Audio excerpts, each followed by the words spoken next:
Eh, regarde maman, je viens de payer cette figurine, je l'ai payée 450 euros. Et franchement, elle est magnifique. Dis-moi un peu ce que t'en penses. Non, t'es un grand malade, hein. Tu vas ramener tout de suite ça au magasin, tu prends cette figurine. Je l'ai achetée 39,99, elle fait le même travail. Stop.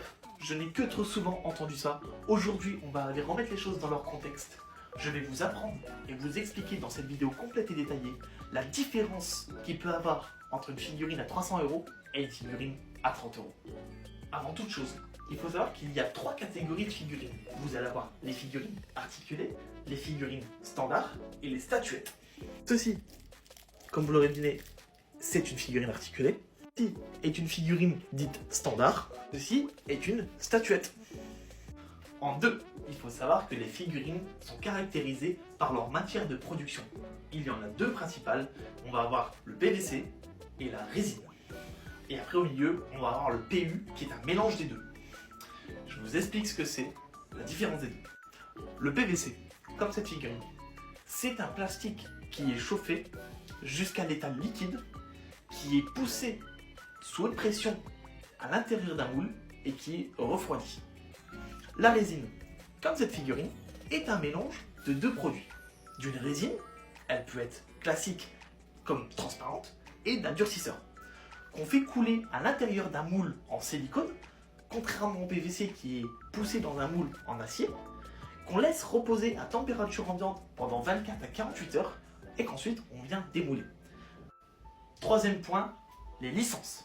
J'entends trop souvent figurine non officielle égale contrefaçon. Pas du tout les gars.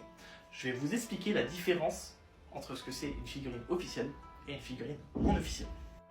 Si une marque de figurine veut faire une figurine de Sangoku, mais qui veut que sa figurine soit vendue dans le commerce et dans les boutiques françaises, aux yeux de la loi, cette figurine doit contenir les licences officielles.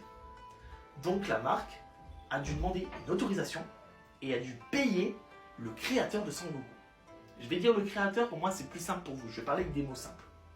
Contrairement à une figurine non officielle, c'est une marque qui a sorti une figurine sans avoir demandé l'autorisation au créateur du manga.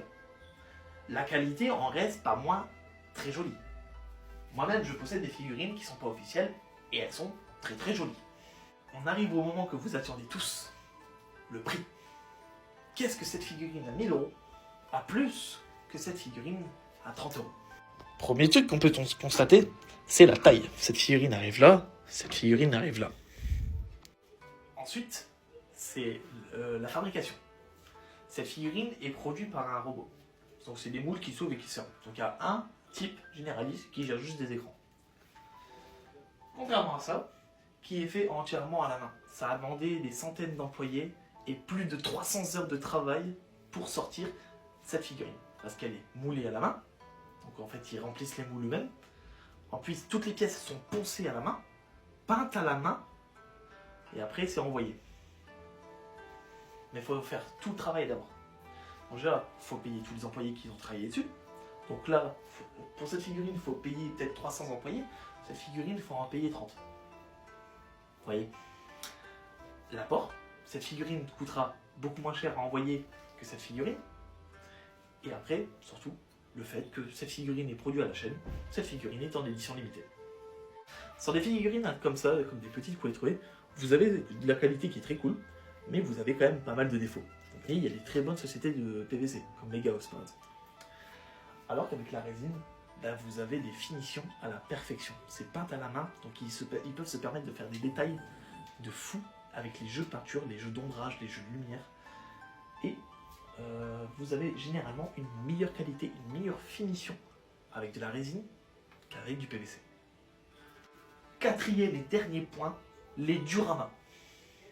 Le diorama, qu'est-ce que c'est? C'est le décor qui enveloppe la figurine. Parce que la figurine, c'est pas tout.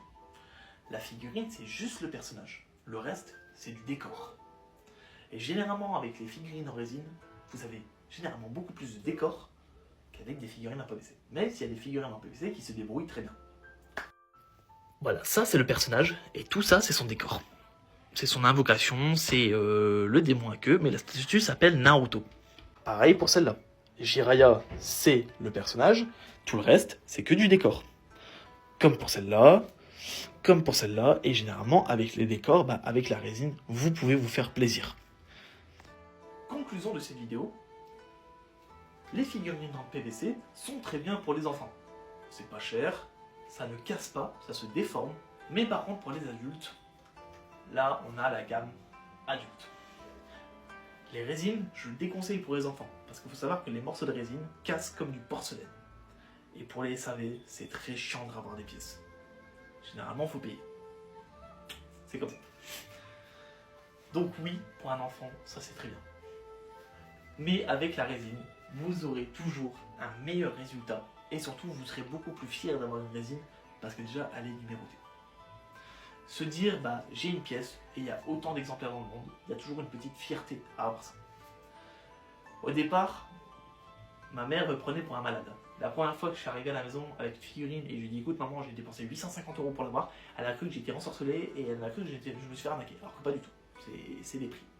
Il faut compter tous les employés qui ont travaillé. Donc, pour faire une conclusion globale, pourquoi une figurine peut coûter jusqu'à 1000 €? Il faut payer tous les employés qui ont travaillé dessus.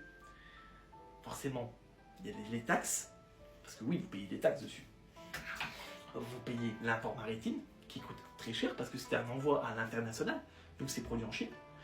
Forcément, si c'est en boutique, la boutique aura une marge, aura sa marge. Il faut payer le livreur qui va l'apporter de la boutique jusqu'à chez vous, parce que généralement les gros colis, faut payer quand même, voilà, c'est cher. Et après, il faut payer une partie de la licence, parce que eux ont payé, vu que c'est une figurine officielle, ils ont payé la licence pour produire la figurine. Donc ça aussi, vous le payez.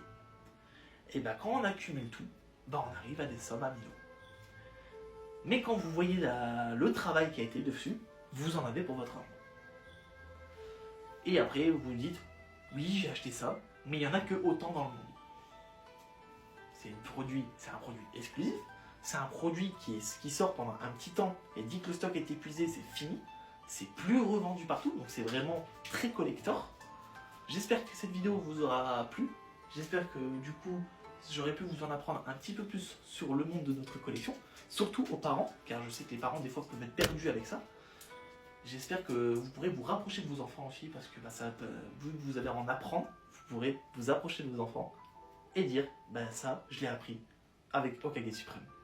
Sur ce, n'hésitez pas à vous abonner, à partager, à liker, et un maximum pour soutenir le contenu. On est bientôt à 2000 abonnés les gars, je compte sur vous. Allez,